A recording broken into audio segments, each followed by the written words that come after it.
Greetings friends, welcome to the first Blood Angels tactics video of 2025. We have a new microphone, so I should be sounding crisp, and any of you naysayers that were really negative about my microphone in 2024, what's the next negative criticism you've got about the channel? Because damn it, I will improve it. Anyway, welcome. We're going to talk about Reavers and are they still trash? Because you know that I have had Reavers, I've had them painted for about 8 years and I haven't fielded them, probably, except once 8 years ago. So we're going to dive into Reavers. We're going to look at both Angelic Inheritors and Liberator Assault Group, because these guys might actually be pretty good for Angelic Inheritors. So let's get into the first tactics video of the year. Thank you so much for being here, my friends.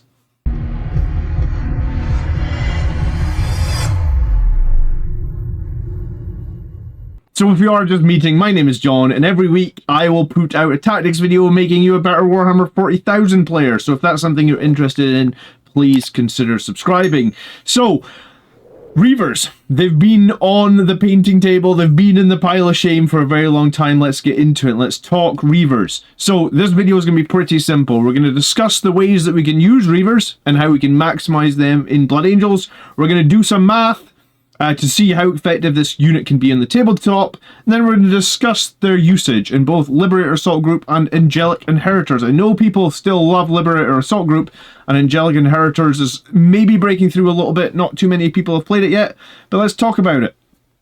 So what's good about Reavers? Well, up until recently, nothing. More recently, though, they finally got a pip of AP on their combat knives. Their combat knives are now strength 4, -1. I think the way you would arm your Reavers is with pistols and knives. You can take a carbine, but I think you should always take the pistols and knives for Blood Angels.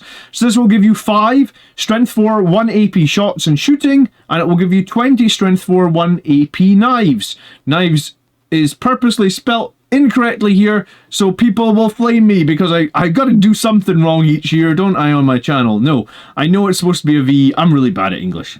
Bear with me.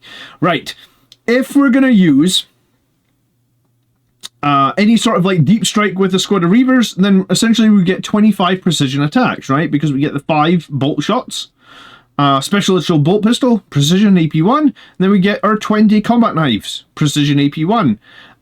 They do have a battle shock ability, which is cool, I guess. At the start of the fight phase, enemies in engagement range have to take a battle shock, subtracting 1 from the test.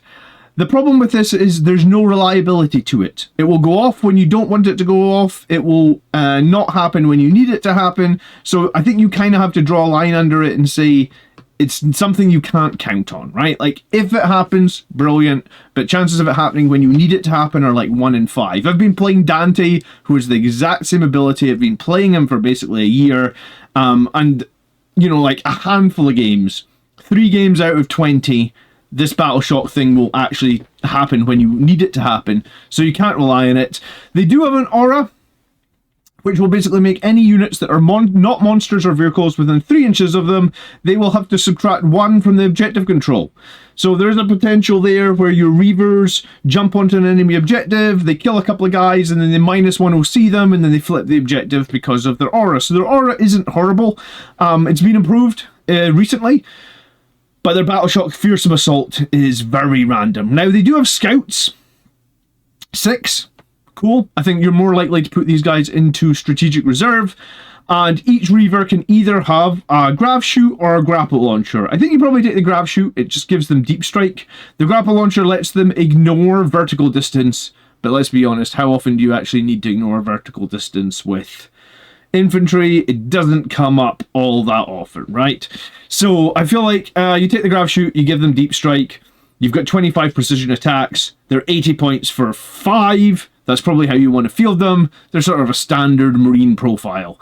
So I think the AP1 on their melee has been long overdue, and this makes them actually probably worth potentially fielding, especially with jump assault intercessors going up 10 points.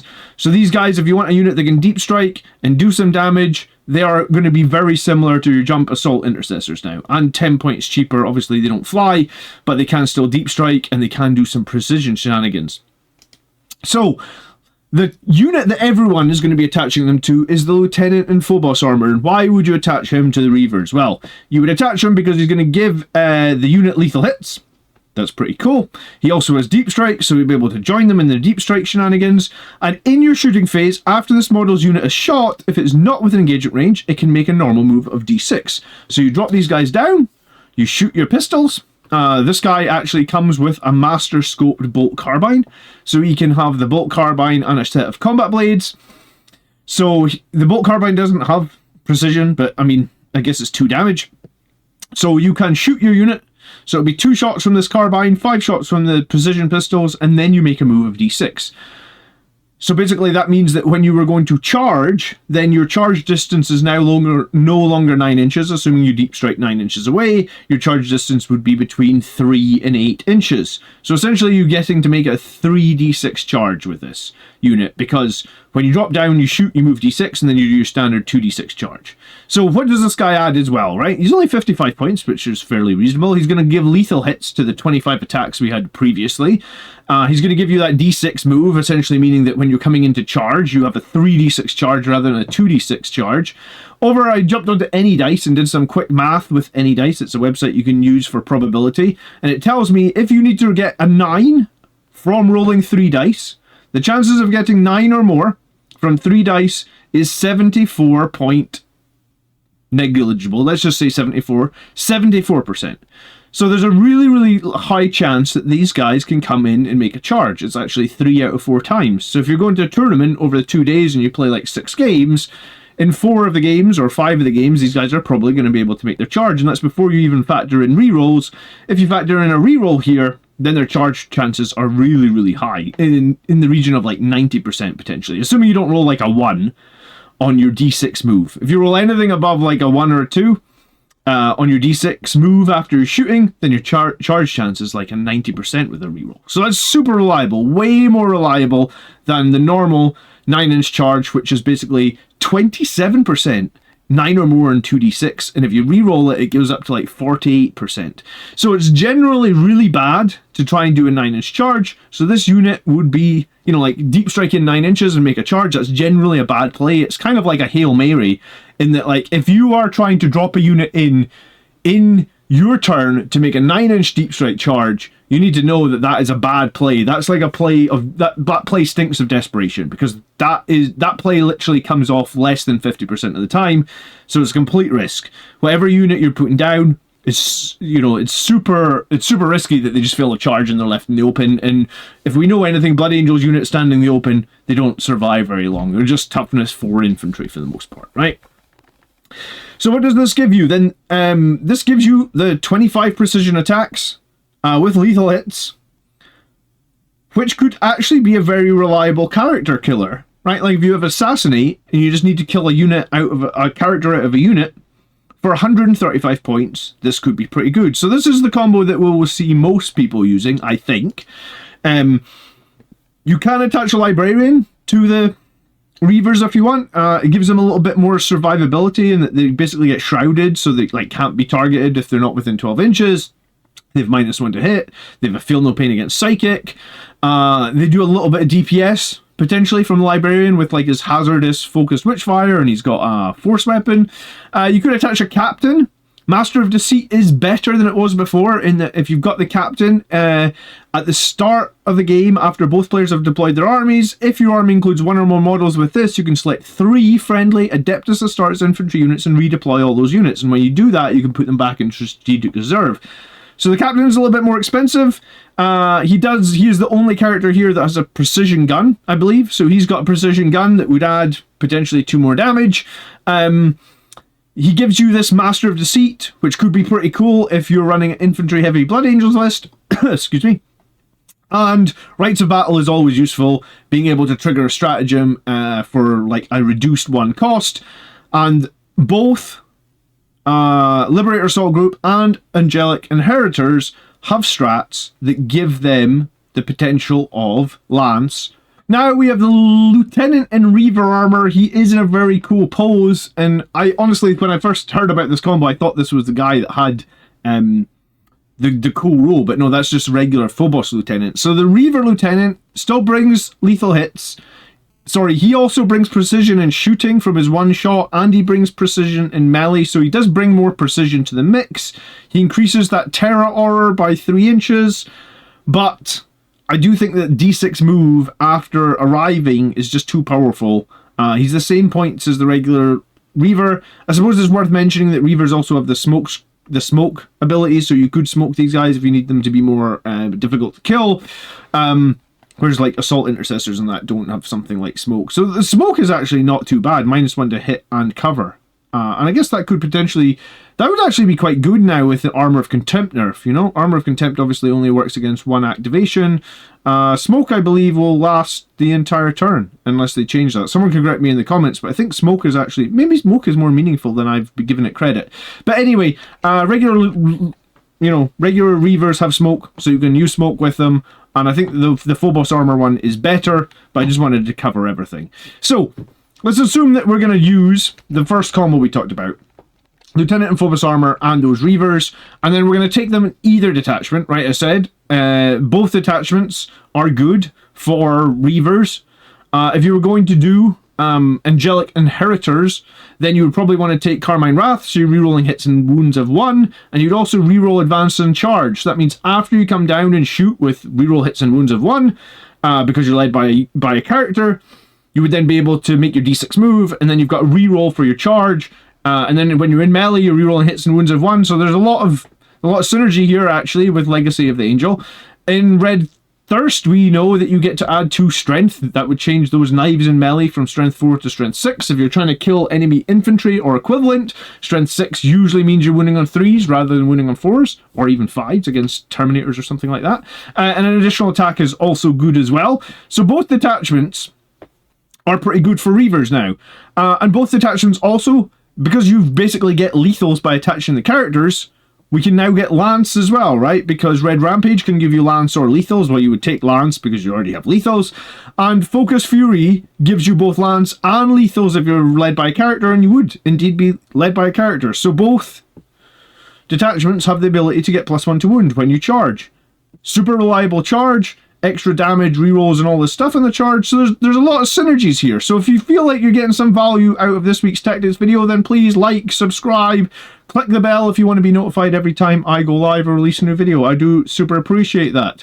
So let's talk about some damage. So, Angelic Inheritors, here's their shooting damage, here's their melee damage, here's Liberator Assault Group's shooting damage, and here's Liberator Assault Group's melee damage. Pause this slide if you want to dive into it a bit more detail, but we are going to go into Celestine, a standard Space Marine Captain, an Orc Big Mech, a Death Guard Sorcerer in Terminator armor, and Commander Farsight of the Tau. So then let's put those numbers together, and we actually see that if it's green, that's the winner, and if it's red, it means we kill the enemy. So against Celestine, both Assault, I keep wanting to say Assault Intercessors because that's what AI have been a while, no. Angelic Inheritors kill Celestine, and they actually do more damage against Celestine than Liberator Assault Group. Angelic Inheritors also kill a Space Marine Captain, and this is the precision attacks only. That's important to note. So this is the attacks only from the Reaver unit, because we haven't included attacks from the character because he cannot have precision in shooting, and you need to spend a stratagem to get precision in melee, which we will cover later. But for now, we're just talking about precision attacks from the 5 Reavers. Again, they kill a Space Marine Captain. Again, Angelic Inheritors do more damage. Remember, any damage that kills, like this guy only has 5 wounds, so the 2.9 damage here would just roll over into a squad. It's not like that damage is lost, it rolls over into the squad. Against the Big Mac with the 6 wounds, Angelic Inheritors kill him, but this time Liberator Assault Group do more damage, and that would make sense because the higher toughness means that like Angelic Inheritors would only be wounding on 5s. Against a Death Guard Sorcerer, neither of them kill it, but again, the Angelic Inheritors do slightly more damage than Liberator Assault Group. I wouldn't have thought that before I did this video. And then Commander Farsight. Angelic Inheritors do 4.4, Liberator Assault Group do 4.8, but neither of them kill the Death Guard Terminator Sorcerer or a Commander Farsight. Now, what if you played the 1 CP to get Lance on this unit? Like, how does that change things? Well, Lance is actually pretty bad in both these situations, and I was surprised at how little extra damage this does. Against the Space Marine unit, it actually only brings you 1 additional point of damage. Against the Big Mech, it brings 1 additional point of damage. And against the Death Guard Sorcerer and the Commander in Farsight, it doesn't even bring 1 more point of damage. So you actually can't kill this Death Guard Sorcerer in Liberator Assault Group. You statistically do 4.8. You just kill him and no more in the Angelic Inheritors. So if you're going into like a toughness 3, 4, 5, 6 character, then it looks like Angelic Inheritors is actually slightly better. Lag is very, very similar, and lag is potentially better for other stronger units, I think. Like, we're not really looking at anything where like there's massive strength disparities here, right? Like we're talking like a small strength range. We're talking about low toughness enemies. So I guess it makes sense that rerolling hits and wounds of 1 in both shooting and melee probably outdoes the 2 additional strength in the 1 attack, but the numbers are very similar. So if we did need to kill, let's say, this Death Guard Sorcerer, and we know that the additional point of damage coming out of Lance is quite small, how would it actually be if we did like an epic challenge and got like our lieutenant, who's got like 5 attacks, sustained 1, strength 4, AP 1 again, and we gave him precision, right? Because that would be the same 1 CP that we would pay here for either stratagem that's going to give Lance. So if we did that, we'd gain 1.2 points of damage, which in both cases is actually statistically better, right? So like, I guess in Angelic Inhibitors, you're getting 5 attacks, rerolling 1s to hit, rerolling 1s to wound, and then you would be getting 6 attacks at strength 6 that has sustained as well. So actually, if you were going to fight like a Terminator Sorcerer or Commander Farsight or something that's got like a high number of wounds, you're actually statistically better taking precision and getting this character to fight. So like if your Reavers need to snipe a Death Guard character, then you'd be more likely to kill him using Epic Challenge than you would using your Red Rampage strat. And overall, it just feels like your Red Rampage strat, like Red Rampage strat or the equivalent, whatever it was called, I haven't used it yet, Focused Fury, you only can use that army-wide once. And I feel like that strat is so good on like a 6-man unit of Sangre Guard, or a big unit of Death Company, or a big unit of Blade Guard, or Terminators. You don't really want to be using it on Reavers. And I think the maths tell you actually it's not that good on Reavers. You'd be better precisioning out that character. So that's kind of what my thought is. You could take the other lieutenant and save this, because the other lieutenant did have precision as well, but you give up that D6 move, and I think that D6 move is the reason that this is strong. 135 points and essentially a 3d6 charge, and can snipe an absolute bunch of characters. So I thought after that, like, okay, so we know it can snipe like Celestine, a Space Marine Captain, a Big Mech. With a 1 CP spend, we can even snipe like a Death Guard Sorcerer in Terminator armor, or anything equivalent, right? Anything with a toughness 6, 2-up save, 5 wounds. We can snipe them with this unit with a 1 CP cost. What about if we just had to damage a unit, right? Because sometimes you don't need to kill a character, sometimes you just want to kill a unit. So what if we talk about like a Sisters of Battle squad? 5 Sisters with 10 wounds, 5 Marines with 10 wounds, 10 Orcs, 11 wounds, because obviously the knob in the Orc unit gets 2 wounds, right? So it's 11. How do they do, right? Angelic Inheritors against lag. And this includes leader this time, right? So we're actually going to have that leader with his Master-Crafted Bolt Rifle, Master-Crafted Bolt Carbine. He's going to shoot that, and he's going to use his Paired Combat Blade. We're just going to go into unit, right?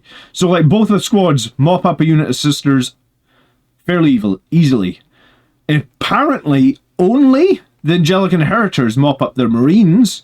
In Liberator Assault Group, we leave 1 Marine with 0.8 or 0.7 of a wound statistically, and both units mop up the Orcs. The lethal hits help out a lot here, and lethal hits with reroll 1s is actually quite powerful, and that's probably one of the reasons that Angelic Inheritors do so well. Like, it wipes all 3 squads. To be fair, lag leaves 1 model alive in an MSU Marine squad, and then he would lose 1 OC because of the Terror Aura. So it's not really a problem that there's 1 guy standing there with -1 OC. You probably still flip the objective or whatever you were doing, but I mean, it's notable that Angelic Inheritors is actually pretty dope in the situation where, like, you're fighting low toughness things and you don't have, like, bad wound rolls and you also have lethal hits. It does pretty well. I would have expected, like, in my brain, +2 strength and +1 attack does sound much better than what Angelic Inheritors was offering. But the math makes them very similar. I think, do you know what? If Angelic Inheritors didn't have to have characters attached to every damn unit, I actually think it'd be a pretty cool detachment. So conclusion. What does 135 points for a Reaver and a Phobos Lieutenant actually give you? It's a sneaky way to get behind enemy lines that can typically contest objectives against MSU enemy units or assassinate a fairly standard character. You know, like if you pull the assassinate mission, then you have like a pretty good way. 135 points to get 5 points. Pretty guaranteed is not too bad. The potential of the free reroll charge 2 with Angelic Inheritors actually makes me feel like this unit is maybe even stronger for Angelic Inheritors than it is for Liberator Assault Group, and also in Angelic Inheritors with the reroll hits of 1, it kind of just means that you're never going to really need to use your Oath of Moment ability on them, whereas in Liberator Assault Group you might want to use Oath of Moment. So Angelic Inheritors are surprisingly good with Reavers, I guess. Maybe that's a takeaway that you've learned from this video. Just before Xmas though, right? We did math on a 3-man unit of Sangry Guard in Liberator Assault Group, and they would do like 18.5 damage to an equivalent of unit of Marines and be 5 points cheaper, right? So like if we look at both these units, or the Reavers plus the Lieutenant, they do about 10 damage to unit of Marines. Sangry Guard are 5 points cheaper and they do 18.5. So if you're just looking for a cheap unit that kills MSU stuff, then Sangry Guard are probably going to do this much better. In Liberator Assault Group, they are super strong. They don't need a character attached. I guess in Angelic Inheritors, there is a stratagem that you can play on them that pretends they have a character attached for a turn, which would make them also super strong. But it's good to know that, like, this Reaver unit is more specialized, right? Like, they can kill an MSU unit, but they're just not going to be as, like, they're just not as damaging. So you kind of have to weigh that up, right? They can snipe a character, they can kill some MSU, or you just take some more raw damage with a Sangry Guard. And we are seeing a lot of Blood Angels players just take lots of squads of Sangry Guard. We do know that is very strong. The Terror Troop aura is okay. It works on smaller units, not monsters or vehicles. But the Battle Shock ability is just too random. There is some discussion in the community about having Dante next to the Reavers to make -2 to the Battle Shock. But again, I just feel like that Battle Shock is so random because sometimes the opponent's not even going to play a stratagem. So if the opponent isn't going to play a stratagem in the fight phase, or it's an ability they're using, for example, that Death Guard Sorcerer has an ability where he rolls a dice on a 2-up, his whole squad's -1 damage. That's not a stratagem. So even if Dante battle shocks him or these guys battle shock him, doesn't stop the Death Guard Sorcerer doing that. So I guess that's the question around the battle shock ability. There's no real way to take advantage of it. When it happens, it's great, but most of the time it just doesn't happen. So it feels like if you want to take a unit to score or assassinate or only deal with an MSU, with the improved charge potential from Deep Strike, then actually the Reavers, I find myself hard to say this, or bring myself to say it, the Reavers are a cool choice if you want to do one of these things. Do I feel like I have room in my list to give up a unit of Sangry Guard to replace with Reavers? No, so I'd have to give up something else. So I guess that's where the difficult question comes in. Like, what are you giving up for this unit of Reavers? Because I actually don't think they're too bad at all. I think there's a place for this, and I think I may yet run it. And I think it's really interesting that I think this might actually be stronger on Angelic Inheritors. So maybe that's, for me, maybe that's the catalyst. After the GT, I'm going to, in like, it's actually going to be 7 days from this, when this video comes out Friday, I'm going to GT the following Saturday, so 7 or 8 days. After the GT, because I've already submitted my list for the GT, it's the Liberator Assault list. Maybe I'll switch to Angelic Inheritors, and maybe I'll pull those Reavers that I painted like 8 years ago out and finally get them on the table. I'll have to paint the Phobos Lieutenant, because let's be fair, who's ever painted a Phobos Lieutenant? But that could be a fun one to try and maybe there's a bit of a play around that. I do think there's a place for it. I'm just going to struggle to fit it into my Liberator Assault group. I'd love to hear comments from people that have been using this combo and what they feel about it. I know that there was a potential like other angle at this where it's like we could take 10 Reavers, but then I guess you're pushing the point cost up to like 205. They're only Marines, or 215, sorry. They're only Marines with a 3-up save. They only have 1 AP.